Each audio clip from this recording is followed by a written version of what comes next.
In this short educational tutorial, we will start by discussing the Ansible inventory that is used to hold the Ansible managed assets. We will then discuss the different types of inventories such as static and dynamic, along with the different ways you can apply variables to hosts that are specified in the inventory.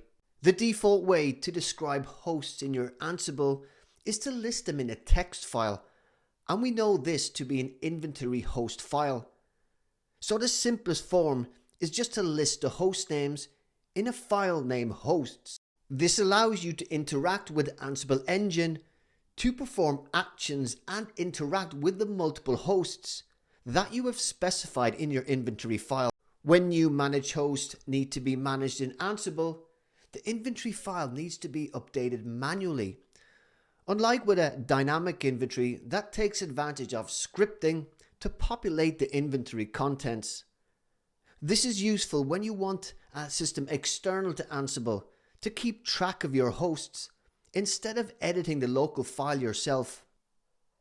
So if you're using Amazon Web Services EC2, maintaining the inventory file might not be the best approach because hosts will come and go over time and they may be managed by external applications or be affected by AWS autoscaling, and generally the dynamic nature of cloud may be out of your control.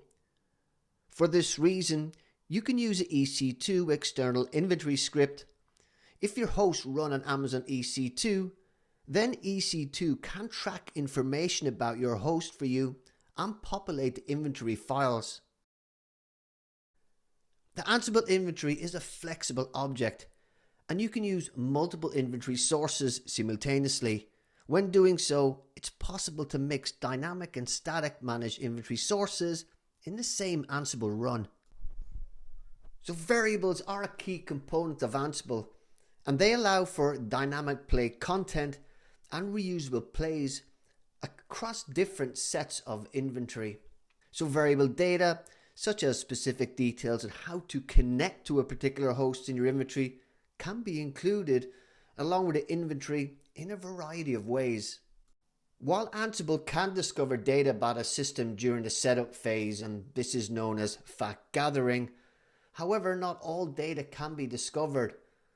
We have the option to define data within the inventory that will expand what Ansible has already discovered. So with inventories, we can provide more than just names and groupings. Data regarding systems can be passed as well. This data could include host-specific data to use in templates, group-specific data to use in task arguments or conditionals, and then behavioral parameters that will tune how Ansible interacts with a system. So you can use your inventory to put host and group variables if you don't have too many hosts. However, as your environment gets larger, it'll become more difficult to manage variables in the inventory. Therefore, you want to look for a more scalable approach to keeping track of host and group variables. For this, you could create a separate variable file for each host and group. Ansible expects these variable files to be in YAML format, and this will allow you to break the inventory into multiple files. So the preferred practice in Ansible is not to store variables in the main inventory file. So in this short education tutorial, we started by discussing the Ansible inventory that is used to hold the Ansible managed assets. We then discussed the different types of inventories such as static and dynamic, along with the different ways you can apply variables to hosts or groups in the inventory file.